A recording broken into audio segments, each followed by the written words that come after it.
All right, welcome to the first episode of the Gus and Dave Sports Podcast. I'm Gus. That's Dave. Little introduction about ourselves. We're two Coastal Carolina graduates, alums officially, who love talk ball. Yeah, that's about it. We're here to go over the daily or weekly events that have happened in the sports world, at least that we pay attention to. There's some sports out there that we don't pay too much mind to, but that's just because of our ignorance. But we're gonna hop right into this. We're gonna talk about the NFL and the current coaching carousel that's going on around the league, and the current playoff format for last weekend and this upcoming weekend. So yeah, let's hop in right into last weekend. So we had a total of four games last weekend. So we'll start off with the Saturday games to begin with. We had the who played on Saturday? Uh, Was it the Texans game? no, Texans and Patriots played on Sunday, and then the Bears and Rams played on Sunday. So the Seattle Seahawks and the 49ers faced off in the late window, and the Bills and Broncos game was Yeah, the early window. So we'll talk about that game to begin with. Great game. I mean, absolutely. you can't really ask for anything else in a playoff game. Josh Allen, turnovers were the key in that game. Well, I think the Bills as a whole had a total of five turnovers. They had a James Cook fumble in the first half, and Josh Allen fumbled the ball twice and threw two picks. One pick in a very critical situation in overtime. Yeah. Very controversial call. It's going around the internet. What's People have some speculations about that. what was your take on that? Do you think it was a catch or do you think it was an interception? I think, honestly, I think that it was an interception, but if you look at the day after in the Rams Bears game, The same thing happened the same basically. thing happened, and they called it a completed pass to Yeah. Devontae Adams over the middle, I believe, for a first down. I just think they have to be consistent with the calls if they're going to Yeah. make, especially a call like that in a late game, kind of situation. But yeah, that led to the Denver Broncos getting the ball back, and then a few PIs that absolutely killed all the Bills' momentum, and eventually led to a Will Lutz, I want to say about 20 or 30-yard field goal to ice the Chip shot. game That's and to send the Broncos to the AFC Championship game for the first time. And I want to believe about 10 years. I think the last time they made it was with Peyton back yeah. in 14 or 15. So And congratulations to the Broncos. now they don't have their Um, quarterback, so I know, and then we had it's awful news following the that's game just worst about case Bo scenario for Nix. any Broncos fan to see I know you make the championship game or AFC championship and then starting quarterback goes down on the second to last play. that was absolutely atrocious. I didn't even know about it until after the game. I got breaking Yeah. news notification on my phone from Adam Schefter, and I looked back at the play, and I mean, it was a very, it looked pretty normal. Bo Nix scrambled left because I assume that Will Lutz much rather prefers to kick from the left side of the field. I Yeah. assume that was the only reason why they even ran that play. But it looks like a regular tackle. Bo Nix got right up, and I bet it was, all the adrenaline and, the current situation that they were in that he kind of just shook it off, and then obviously had one more play with the PI, and then they ended up kicking the field goal. So very unfortunate turn of events for the Broncos, but now they'll have Jarrett Stidham come in and play in the AFC Championship game. Hopefully, he can pull Nick Foles esque clutch moment, Well, and Foles had since week 11 to lead that team to the Super Bowl. yeah, he definitely had a lot more time and a lot more experience, I think, too. Jarrett Stidham, I think this is his first playoff start in his entire career.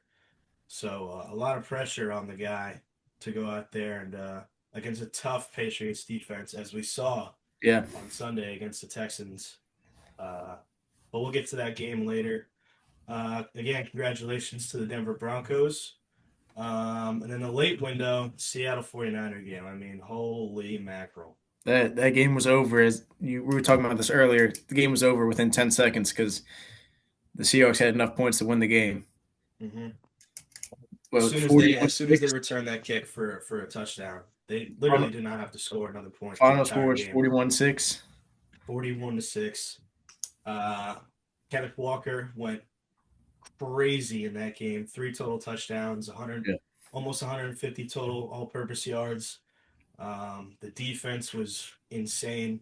They were suffocating this 49er offense, which is, you know, hurt with injuries, and Kittle wasn't playing. He tore his Achilles, I believe, which is very unfortunate. Hopefully, we'll see him back sometime next season. But yeah, absolutely suffocating to this 49er offense. McCaffrey didn't really get anything going offensively. Um, Purdy, I feel like, was scrambling the entire time, just trying to get away from this Seattle pass rush. Um, and then, yeah, like I said, Seattle offensively was clicking on all aspects. JSN had a receiving touchdown within the first, 5 minutes of the game, which was, not surprising that he had a receiving touchdown, but there was question marks about Sam Darnold and his approach to this game because of the oblique injury Yeah. he suffered that Thursday in practice. But he seemed to be fine, and like I said, they came out with a 41-6 win over the 49ers to send them to the NFC Championship game. And I believe that's their first time making it back to the NFC Championship game since the Russell Wilson era. Yeah. So, congratulations to them Shout as out to the well. Eagles. Hopefully, this offseason, the 49ers can get healthy, get those key defensive pieces back. I mean, you could just tell that missing Fred Warner and Nick Bosa and all those other guys on the Yeah. defense that are hurt for them currently was a big blow for them. Um, and yeah, congratulations to them. Absolute beatdown of a game. So let's move into the Sunday games. Dave, what'd you think about the Sunday games? Pats, Texans, and Rams, Bears. Rams Bears. I will say that game was better than the Bears Packers game. That game was back and forth. That play by um, Caleb, 4th and 4, 4th and 8 on the 14 Yeah, yard line, something like that. Yeah, ended up being a 40-yard pass to the end zone. off his back foot, Yeah, fading away. I fading mean, away. that was absolutely ridiculous. That It's was a just like ridiculous throw. a storybook ending, but Bears end up coming up short. The Rams advance. Yeah. There's not much to say besides that, how great of a game that was right there. Yeah, I mean, the Caleb Williams interception late in overtime to a former Commanders player in Yeah, Cameron Curl. Um, that was an outstanding play by him. He read the play through and through. Uh, and DJ Moore is now getting blasted on social media because of yeah, his lack of effort. I've been seeing Bears fans go at this guy's neck because it seemed that he was just kind of jogging to the ball, and that lack of effort. I mean, if cost I the was a season. fan, yeah, that lost them the season basically. Even just to not even try to go catch it, but at least bat it down so Cam Curl doesn't make that play. Become the defensive back in that Exactly. situation. Um, yeah, and then the Rams got the ball back, marched down the field. Kyron Williams looked great. He was worked heavy that game. I Yeah, believe he ran the two ball over touchdowns. 20 times. He had 2 touchdowns, Yeah, yep. And I believe he went for 21 rushes and 121 yards on the ground. Um, it was a very windy and cold day in Chicago. I mean, yeah, it looked frigid. And I know a couple of the Barstool guys were there, and they were all bundled up, head to toe. Um, but yeah, that was an amazing game. And Matt Stafford isn't really known for going outdoors at least and playing at his peak because he has been an indoor or dome quarterback for most of his career. At Georgia, they play in a warmer climate, I should say. In Detroit, they yep, have a dome, and in Los Angeles, they also have a dome as well. But playing in the NFC North for probably over half of his career had him prepared for this game. And going to Chicago every year when he was on the Lions and Green Bay as well, definitely had him more prepared for this game. So now they go and play the Seattle Seahawks in the NFC Championship. And if it is anything like that Thursday night football game we had a few weeks ago, where I believe the final score was 38-37 Mhm. in Seattle, Seattle just sneaked them by a point on, I want to say it was a 2 point conversion to win the game. Um, yeah, that game would be very, very fun to watch. I'm looking Uh, forward to that game. That's gonna be the game to watch this week. I think that definitely, that definitely. Broncos Pats game is not gonna be as enjoyable as this NFC side, for Yeah, sure. I totally agree. Yeah, I'm looking forward to that. I believe that's on at 6:30 this weekend on Sunday. Yeah, But yeah, let's talk about this Houston Pats game. I mean, that was Houston kept it close for a good majority of the game because I believe there was 8 total turnovers on both sides of for both teams, yeah, and which is absolutely atrocious. Again, it was very cold in New England. It was raining to start the game, but as it got later, it turned to snow, and that's when you started to see points get put on the board. And yeah, CJ Stroud just looked abysmal he in did. that Four game. interceptions is something you can't do in a divisional championship round. No, definitely not. Definitely not. And I guess we'll see what happens from here on out with uh,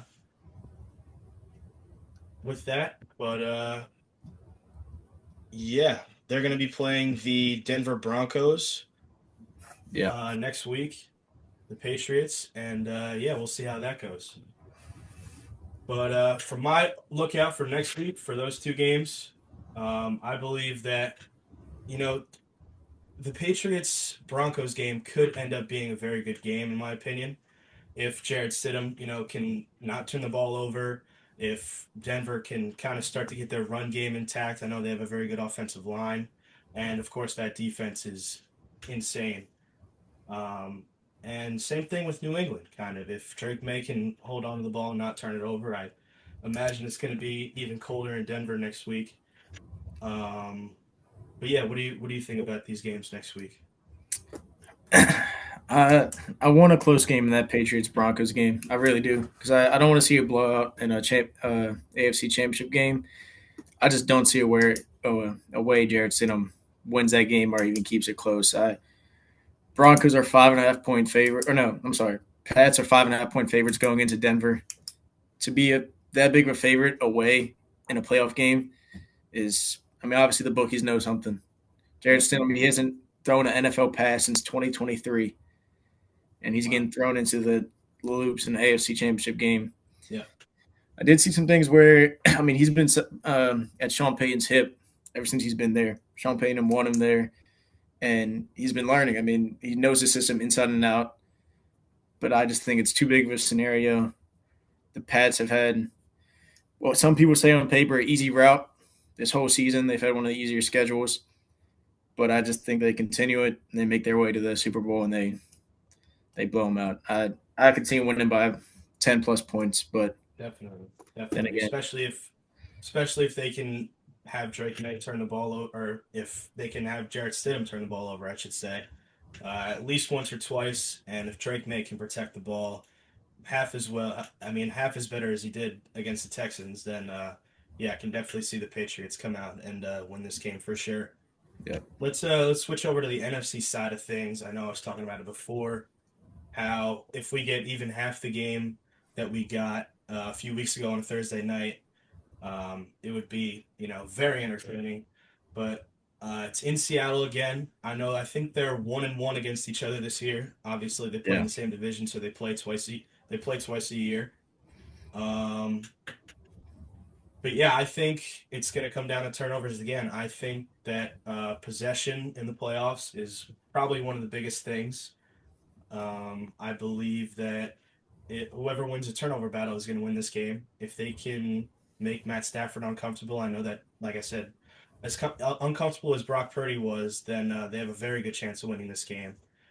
But hopefully they can contain Sam Darnold, hit him up a bit. That Rams defense is, maybe not as good as Seattle's is, but still up there in the league for sure. absolutely. That defensive line is absurd. with Jared Verse and those linebackers, of course. And yeah, I think this is obviously going to be the better game of the two, and it's going to be a good one in Seattle. It's probably going to be cold again up there, I can imagine. But I was just looking up the what do you weather. think about this? It's not as cold as I thought it was going to be. It's still cold, but it says a high of 45, a low of 32 in Seattle on Sunday night. Um, so I mean, not terrible, but definitely it's still going to be cold. But Definitely, I feel like both quarterbacks have definitely played in colder weathers, worse scenarios. So I think we're for in for a sure, great game that night, and I'm definitely definitely looking forward to it. cool.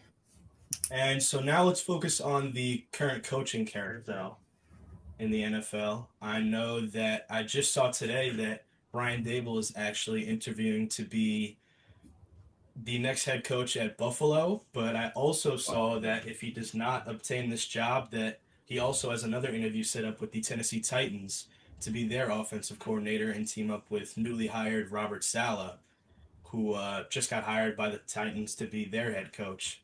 And it would be the two, ex New York football teams coaches on the Titans, which I honestly love, seeing Cam Ward with Brian Dable and what Brian Dable did with Josh Allen at the start of his career in Buffalo. Yeah, I truly believe that the Titans could definitely make something out of that if done properly. If they can protect Cam Ward, if they can maybe get him a few more weapons and bolster up that defense, because I know that they have a great building piece in Jeffrey Simmons on that defensive line. They could definitely, in a year or two, make a push, just like the Bears did. And they turned it around from, 4-13 last year, and they made it, to the second round in the playoffs this year. And same thing with Jacksonville as well. They built around Trevor Lawrence and built up that defense and got him some weapons and made it to the playoffs, but came up short against the Bills in the wild card round. But yeah, I truly believe that they can probably make something happen with Cam Ward. I'm a believer in that guy for sure.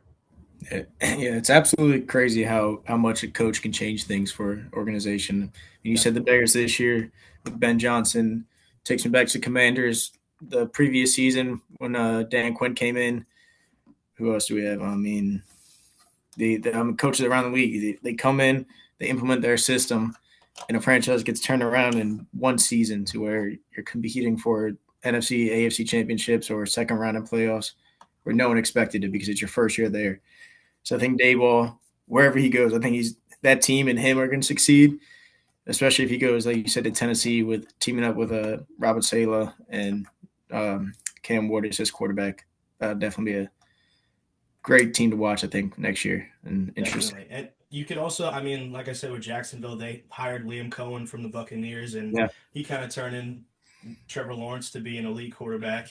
A few years ago, like you said, D'Amico Ryans with the Texans and CJ Stroud, even though they haven't looked as good as or he hasn't looked as good as he looked his rookie year. The team overall in that defense is absolutely insane. But yeah, I mean, coaching it definitely does matter in this league, and you saw it with Detroit even a few years before that with Dan Campbell and how he switched everything around and drafted the guys he wanted and the guys with the mentality that he has. And they didn't do so well this year, but I fully expect them to come back next year and definitely make a push for the playoffs again. But some other teams that are hoping for that kind of success this year, the Falcons picking up Kevin Stefanski, the Giants picking up John Harbaugh. I know the Dolphins ex-coach Mike McDaniel just went to the Chargers to be their OC this year yeah, as well. Um, and Justin Herbert, hopefully that they can start to pick up the ball offensively. I know that they've been good, but they haven't been good enough, especially in an AFC that's filled with premier talent at the quarterback position. Hopefully, Mike McDaniel, I'm wishing him the best. He obviously brought the best out of our team for, a year or two, but just hasn't worked out since. We've been belittled with injuries as a Dolphins fan. Um, yeah, hopefully he finds success somewhere else. And the same thing with the Dolphins this year. We just hired the ex defensive coordinator from the Packers. We also picked up their vice president of operations, I believe, to be our GM for this year. So hopefully we can make a push, maybe sign some free agents and do well in the draft to bolster up this team and hopefully do decent next year and at least be competitive. Yeah. I was going to say, which job do you think is most lucrative or most appealing when it comes to these head coaches vacancies? Right now I'm between either. I feel like it has to be between either Baltimore or Buffalo. I think both those teams have young MVP quarterbacks, great foundation of a team to build off of, and playoff teams. What? Which one would you think a head coach would prefer over the other? I believe that Baltimore is more set up. Honestly, all this news about Buffalo and um, just their current position right now, they're not very well built. Josh Allen is a big contributor to most of their success right now. Lamar Jackson is also kind of that same way, but Baltimore has a very good pieces on defense. Roquan Smith, even though he hasn't looked the same as he had in the past, he's still, a premier linebacker in this league. They have some defensive back issues. I know they got riddled with injuries this year again, but Kyle Hamilton as their safety is a very good piece that they can work around. Um, and they just have to bolster that defensive line and maybe get Lamar another weapon or two because that's really all he needs to. Because, like I was saying earlier, they have a few more pieces than Buffalo does right now. Um, Buffalo is starting to get a little bit older too. It's not like these guys are getting any younger. I know that defensive line is still young with Ed Oliver and Greg Rousseau. They were draft picks of the last, 5 or 6 years, but their DBs are starting to get up there in age. I know that Jordan Poyer, one of their safeties, is in his, I want to say, early to mid 30s. Tre'Davious White is also in the same boat. But yeah, I believe it is Baltimore because they also have a better offensive line than Buffalo does. They also have Derrick Henry, one of the best running backs in the league currently. And I believe that, if Sean McDermott, say, were to go to a place like Baltimore, that he could definitely make a difference because the amount of talent that he had on Buffalo wasn't compared to the amount of talent that's on Baltimore, and obviously this year he did a lot more than Baltimore did with the talent that he had on his team. Obviously, like I said, Josh Allen was a big contributor to that, and yeah, I believe that it is Baltimore. But I would like to see Buffalo, hire a good coach and for them to still progressively become better because you hate to see like a premier talent like Josh Allen just go to waste. So if they can get somebody kind of like Sean McDermott, I know ownership didn't really have a very good relationship with Sean McDermott following the news that just happened today, coming out about the owner blaming Sean McDermott for the drafting of Keon Coleman. He didn't mention any other players on the team currently, but I assume that him coming out and saying this that they didn't really have a very good relationship, and uh, the decisions that Sean McDermott made weren't the decisions that the owner agreed with. I don't know the full story, but all I know Yeah. is that the owner came out today and said some words that reflected Sean McDermott's actions, and now Keon Coleman's in a spot where he's like, what do I do now? What's going to happen to me? But I guess time will tell. And yeah, hopefully, like I said, Buffalo can and Baltimore can get good coaches because we hate to see Lamar Jackson and Josh Allen's talent go to waste because of a bad coach. Yeah. And then how interesting is this Raiders head coaching spot? I mean, you have the number one overall pick in the draft. You have, I mean, Tom Brady's minority owner, so that's obviously got to be good for the program. Very You have true. Brock Bowers, one of the best tight ends in the league, Yep. and then you have Genti in the backfield. I mean, your O line is not there. You don't have a quarterback. Defense probably needs a whole bunch of work besides Max Crosby. Definitely. But I mean, is that something that these coaches are looking at, saying I can really start with two of the greatest up and coming players in Genti and Bowers, have one of the best defensive ends in Crosby, and now the first overall pick? Is that something that these coaches are looking at, saying I'm interested in? I'll definitely do it for the right price. I mean, I couldn't see a world where they don't look at the Raiders and see potential, especially with the number one overall pick. most likely going to be Fernando Mendoza, Yeah. who obviously just had a career year and a career game this past week. Um, yeah, I believe that, the Raiders are far more away from being a contender, especially in the AFC West with the Broncos, with the Chargers, with the Chiefs. Um, they're a lot more further away than some of these other teams like the Titans, and like a few of the other teams that we said before. But I would not be surprised if they shipped Max Crosby to, whatever team wants him at this point. I know he's also not getting any younger. And if they can get some draft capital for him, maybe a solid player defensively, just kind of like, I mean, not like a Michael Parsons trade where you're going to get two Yeah. firsts plus Kenny Clark, but something along those lines of maybe a second and a third, and maybe a young piece. That would be most ideal, I think, in my opinion. But yeah, that Raiders offensive line is atrocious, and they definitely need some help. But they have some pieces. I know they got rid of Jacoby Myers this at the deadline this year and gave him to the Jags. They didn't get much in return back. They might have given up a pick, maybe a player. I don't remember what the total trade package was, but yeah, if they can get Mendoza, he obviously has two weapons at his disposal already in Genty and in Bowers. Um, yeah, if they can bolster up that line, get him a few weapons. I mean, this is obviously going to take a year or two for them to be contenders again in the AFC.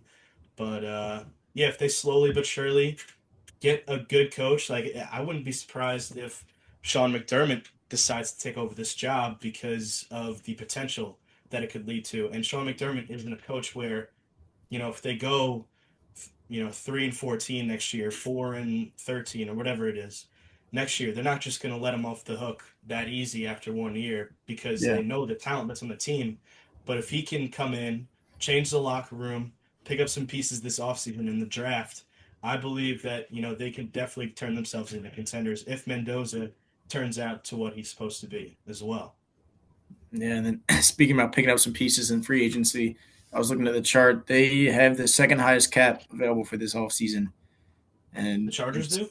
no the Raiders, I'm sorry. The Raiders do. Okay. And I Okay. mean, it's only going to go up if they trade off Crosby, or I Definitely. suppose, and then so it's definitely an appealing job. I think in my eyes that a coach would definitely be willing to take that risk of taking arguably the worst franchise in the past couple of years, giving them a 2 to 3 year plan of we're going to be contenders in the AFC. We're going to compete against these teams year in year out. Definitely. Yeah, I mean, I really do like those offensive pieces on the Raiders, like I said. And yeah, if you give a coach more than 2 years to take over a locker room and get these guys on his side, and I truly believe that he can change the culture because, like we were saying before, these other coaches that change the whole locker room in a year, they were kind of built up a lot more than what the Raiders are right now. And, with a rookie quarterback, you just saw with the Titans in Brian Callahan, he was there for a year or two. He gets Cam Ward. They don't, exceed expectations by any means. And, they have a top three draft pick, and he gets cut. I believe Sean McDermott is not going to, fall for anything like that. He's not going to get paid like he'd be that kind of coach. He's not just gonna, get paid $5 million and then get cut the next year. He's gonna get paid like John Harbaugh and Mike Tomlin are, upper, teens and millions of dollars, where, you're dedicating a certain amount of time and a certain amount of money to getting this coach. You might as well, try and build off what you have right now. Yeah, totally agree. But going off of Fernando Mendoza, let's hop into this college football playoff game that happened on Monday. I don't. Did you happen to watch the game on Monday? I caught the back end of it. I caught right when I mean Miami seemed out of it from the start, but Yeah, once they started scoring points in that second half, that's when I started tuning it in. They made it interesting for sure. It came down to that last drive, ended definitely. up, and I mean Mendoza looks like he's a real deal. Yeah, I mean, he put his blood, sweat, and tears on the line on a 12-yard run. It definitely. hit 2 or 3 times on a 4th and 4. It changed the game. That was a winning play right there. Whether it was at the end of the game Definitely. or not, it was the winning play. For sure, for sure. I watched the full game, and like you said, Miami started off very very slow, very inconsistent. I think they missed a field goal in the first half, Yep, and little things like that in a big game like the college football playoff championship is. It's a momentum killer, especially when absolutely. you're not driving the ball down the field like you usually have. Like against Ole Miss and against Ohio State. Those 3 points are at a premium in the college football playoff. And, missing a field goal like that really just derails the team as a whole. But, Mario Cristobal took the team in at half. I believe the score was 10-0 at half, maybe 10-3 10-0. and 10-0. And yeah, he got his guys hyped up. They created a game plan for the second half. I believe Indiana started off with the ball in the second half. But yeah, they made it a ball game. I know that Mark Fletcher Jr. had a huge run, I believe, of like 60 or 70 yards Yeah, that put them back in this game. And yeah, the Miami offensive pieces kind of got it going. And defensively, they were locking it down until, like you said before, that Fernando Mendoza run on 4th and 4. And I believe that was a Kurt Signetti just like kind of telling Mendoza to go do you kind of thing. Like if you don't see something, maybe he drew up a play for him to like maybe read the defense and then he audibled out of it or just kind of said, I'm taking this up the middle and it's we're gonna win or lose on this play right here. So absolutely. that was a crazy play. And then a few drives after that, driving down the field, Indiana had the chance to kind of put the game away within the last like 5 or 6 minutes of the game. And they were driving down the field. They had a few good key catches. I cannot remember the guy's name, but the wide receiver, number 80 on Indiana, had a crazy catch on the right side against the Miami DB that got them a first down. And I thought the game was over after that. And they started to run the ball, and they got stopped on a first down and then it was 2nd and 1, and then I saw, or it was called that an offensive lineman was called for a false Yeah, start, false which start, backed yeah. them up another 5 yards, and that put them out of, that we're not going to go for it on fourth down, just give the ball over and not take your points. So they ended up kicking a field goal, giving the ball back to Miami with, I believe, less than 3 minutes to go. They had a timeout. No, they used all three timeouts on that drive, Yeah, they had but a minute 42 to drive the field. a minute 42. And but in college football, every first down is almost a timeout, basically. Hold the So clock so you get set, basically. yeah, yeah. And so they had some time to go make some plays, and they did until eventually, unfortunately, Carson Beck didn't see the defender lurking. I believe it was a cover two because the safety up top was reading the play through and through. The defensive back was supposed to cover the flat. He didn't see anything covering the flat. He made the defender go inside so that back safety kind of helped him out. And he was just reading Carson Beck's eyes the entire play. And Carson Beck underthrew the ball pretty well. And he intercepted the ball, and that was the game. But overall, it was a very entertaining game, in my opinion, Yeah, definitely, especially in the second half definitely of that the second movie. half. I mean, but that it just shows that football it comes down to every single play from the first kickoff to that final kneel down or the final second. Because let's say they made that field goal to end the half in that first half, that means it would have been 24-27. So everything else went the same. That mean they only need a field goal to send the game to overtime. They both get a possession overtime. You never know what can happen, but Yeah, them needing them 6 points because they need a touchdown, and then just that DB reading Beck's eyes the whole way down, yeah, underthrown ball, recipe for disaster. yeah. Very Lose the ball game. unfortunate turn of events for Carson Beck because I believe after this was his 6th year in college. Yeah, Um, it's going to be his last snap in college football. I believe he's declaring for the draft, if I'm not mistaken. Uh, and I don't know if he's going to get drafted to an NFL team, but wish him good luck. I know on the yeah, other side of the ball, obviously Mendoza and all those Indiana guys are going to get highly praised in this upcoming draft in April. But on Miami's side of the ball, their defense. there's going to be a lot of guys missing next year. I know Ruben Bain is gone after this year. They keep Mark Fletcher Jr., I believe, is a redshirt sophomore, so I believe he has another year in him. And Malachi Tony is only 17 years old, so you have at least another 2 years of him, which Yeah. is good for them. But I do believe that Miami's backup quarterback, Amari Williams, just actually entered the transfer portal. And there's been some news about the Duke quarterback transfer that was supposed to go to Miami. He is actually getting sued now by Duke because of some transfer portal, disagreement or Hmm. something along those lines. And that's going to be interesting to see within the next week or so if he is able to even transfer to Miami. But that's also something to keep an eye on.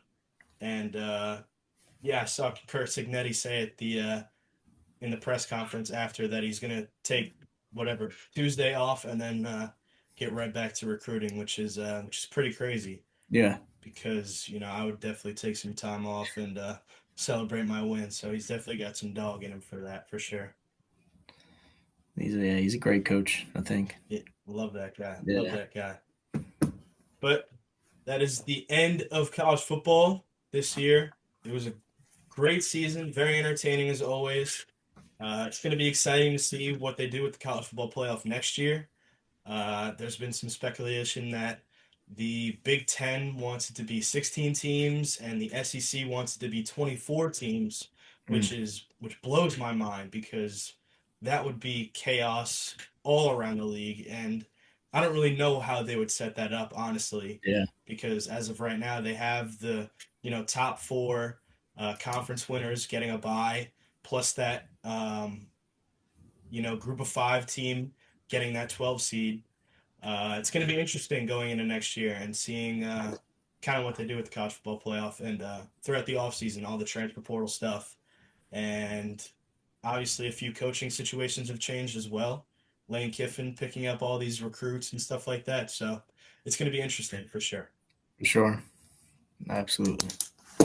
So now we can kind of talk. I know the NBA is kind of coming up on their All Star break, and I know as football starts to slow down, and as soon as the Super Bowl takes place, the NBA starts to pick up for sure, and they are about to go into their All Star break, and they actually just dropped the All Star starters for this year.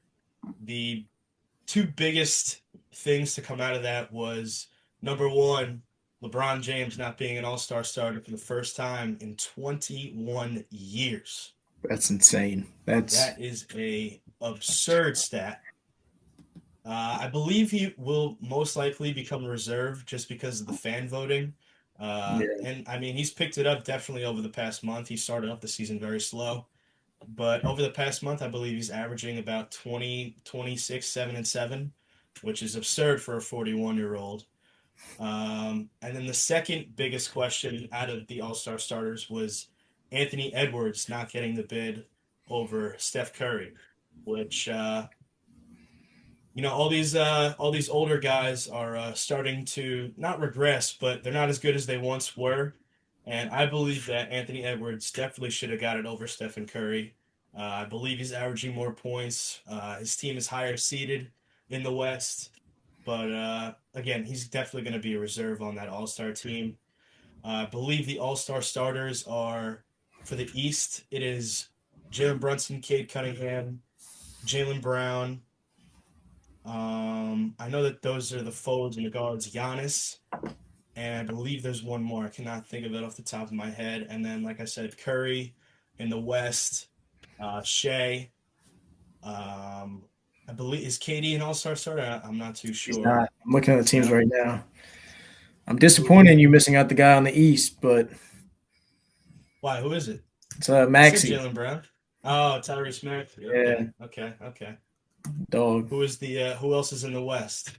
The West has Luca, Oh, Jokic, Luca, of course. Curry, Shea, and then Wemby. Wemby's first time Wemby. All Star starter. Wow. Wow. Yeah, Good for him, man. Bald Wemby is going crazy right now. I know, I know. That was a crazy game the other night. The Timberwolves and Spurs with Anthony Edwards and him going back and forth throughout the game. But yeah, that's about it for the NBA right now as we slowly but surely get into the All-Star break. And now we'd like to introduce our first official segment to the show, our good dude and bad dude of the week. All right, Dave, why don't you start us off? Yeah, I think this week I was debating between the good dude of the week, but my bad dude was locked in. It's Carson Beck. He's been in the The bad. 6 year college player.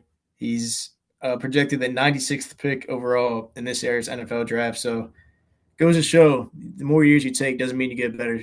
You don't get drafted higher. And Definitely. then the icing on the cake, after he threw that interception, I know that's devastating for him. I feel bad for him. It's terrible. He just walked off the field. He didn't show no love to Mendoza. They didn't show no love to any Indiana I players did see that. I unless did they see came up that to as him, well. which there could be a camera on Indiana players coming up to him, but he made sure that he's made his way to the locker room. And I've never been in that situation before. I've never had a game losing interception in a national championship, No, but I feel like it's still the right thing to do. Save face, be a good guy, go out there, shake a hand, congratulate the winning team, and then head to the definitely. locker room. Pick up your teammates that if they're down. But that's my bad guy that we guess is something that you're 23 years old. You should have a little more maturity than to sit there, pout, and walk away to the locker room. Definitely. That was my bad guy. And then the good guy is that Indiana coach, that boy Kurt Signetti. I Oh mean, yeah. I was looking at his stats. These are including his FCS stats, but in his coaching career, he's 146 wins and 36 losses. 27 and 2 at JMU, or I'm sorry, 27 and 2 at Indiana, and then 52 and 9 at JMU. And Gus, I mean, we Wow. Coastal alumni, we played against this guy, I think twice. Do we have him come against us twice? I believe so. Yeah. Yeah. And I mean, he ran the table with us. Every Oh yeah. I mean, that JMU JMU game is was even still after he left is still a powerhouse, and that's just the mark he leaves on, that's yeah. organizations. So shout out Kirk Cincinnati, getting a national championship for the coaches in the Sun Belt. Oh But yeah. no, he's that 147 and 36 record is that's something that you don't take lightly, even if it's including FCS games.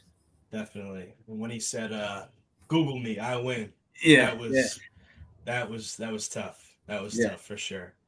Shout So out Kirk. my good dude of the week, going off of Dave's good dude of the week, it's gonna be Fernando Mendoza. I mean, how can you not? The guy is a class person. He's so genuine. His story, growing up in Miami, didn't get recruited to any of those Florida schools in Southern Florida. Going to Cal, always being the underdog kind of guy, getting recruited by Kirk Signetti to Indiana, and then going down in front of his whole family and winning the national championship. I believe it was 2 miles away from where he actually grew up. Yeah, He went to Christopher Columbus High School, which has produced so much talent in the Miami area when it comes to football. Uh, and yeah, I mean, you can't make up a better story than that. Congratulations to Fernando Mendoza. Wishing him all the best of luck. I hope he kills it in the NFL, which whatever team he goes to, we're expecting it to be the Raiders, but you never know. But yeah, that's my good dude of the week, Fernando Mendoza. And my bad dude of the week is going to be the Buffalo Bills owner.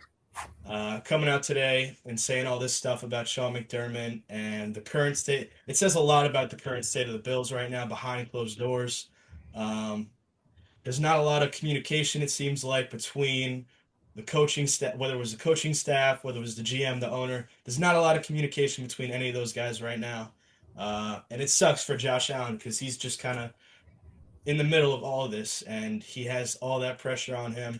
I know the other day seeing him, Deion Dawkins, Brandon Cooks, all get very emotional after that loss because they have so much, or Josh has so much pressure on him to be this great quarterback and to win all these Super Bowls when in reality that the team just was not built to win a Super Bowl right now. He couldn't do it all on his own. I get the turnovers, I get all that kind of stuff, but with the kind of team that the Bills have right now, there was no way you're beating that Broncos team that's just so well coached.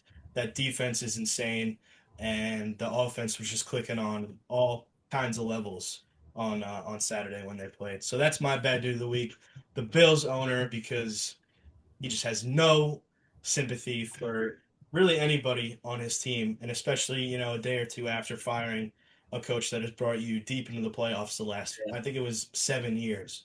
And yeah, that's my bad game of the week. I mean, that just gotta. It almost feels like it could scare away potential coaches going there. If Oh you get yeah, fired, your owner's going to talk bad about you immediately after. I feel like definitely. that's stuff that you just got to keep in house. You can't share that to the public as much as you might want to, as much as it may be needed to. You feel like keeping it in house is far better for the organization and the team as a whole than to air that dirty laundry for everybody else to hear.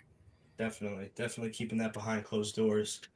It it's going to be exciting to see this NFL offseason for all these teams that are obviously already eliminated from the playoffs.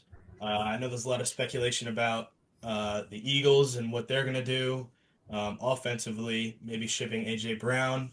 And obviously, still the coaching carousel. There are a lot of other teams out there that still need coaches. Um, who else is out there? I know the Falcons got Stefanski. Obviously, the Steelers, the Ravens, um, and the Raiders are the main kind of three that are still out there, and the Browns as well. Those teams, obviously, you're looking for someone to come in and change, the culture of a locker room and try to build them up to be contenders as soon as possible. Because, like we were saying before, a lot of coaches just have short leashes in the NFL these days, and if you're not winning within a year or two, then they're going to ship you out, which is very unfortunate because you can't change a team like the Raiders around in a year or two and expect them to win the Super Bowl. It takes some time, and hopefully, all these coaches that got fired or coordinators that are looking for head coaching jobs end up in the right spot. And yeah, wishing them all the best of luck as well. Definitely. So that concludes our first episode of the Guthrie Dave podcast. We appreciate anyone who is listening. And we plan on doing this probably about once a week, depending on our viewership. And yeah, we'll be back next week around the same time. And we are filming this on January the 21st. So if any other coaching carousel or we're obviously going to watch these games this weekend or any drama in college football or in the NBA, we'll definitely be, bringing it up on the channel. And yeah, we're going to share our opinions and views and fill you guys in for sure. Yeah. Real quick before we get off, give me Sure. your predictions for this weekend. I want to hear your over unders and if the spread or if you're taking money line. I got Pats Broncos 5.5, Pats favorited, and then 42.5. You're taking over under. What do you spread? What do you like in that game? Okay. I like the Broncos at 5.5, just them being the home team. Um, and that defense, I feel like they can make it a close game. That if they can establish any kind of run game or even get, Stidham on easy passes, give him a playbook that isn't too difficult and give him plays that, he doesn't have to read, every single person on that defense and kind of see where everybody's going at the same time. If they can ease him into that kind of environment and then maybe in the second half amp it up a bit and then maybe start to put some more points on the board, I can definitely see that kind of situation happening. But I like the under in this game as well. Uh, just both good defenses. I mean, we saw in the Texans, Patriots game, uh, points were at a premium again in that game. And yeah, I like the under and the Broncos in that game. Okay, I'm with the under that, and then I'm Pats minus 5.5. But Okay. Yeah. we'll see who's right. Can do a little weekly wager on when we have games to bet. What about the Seattle and Rams game? So that Seahawks are favored 2.5 points, and then that over unders at 46.5. Okay. I think I like the Rams here. Do you? Yeah, if I was a bad man, I'd say I think it's gonna be a high scoring game. I'll take Rams 2.5 plus 2.5, and then I'll take that over in 46.5 as well. I think. Yeah, I agree with you there. Matt Stafford obviously has been in these situations before, winning a Super Bowl a few years ago, so he knows the pressure that is on him and his team in this kind of situation in an NFC Championship game.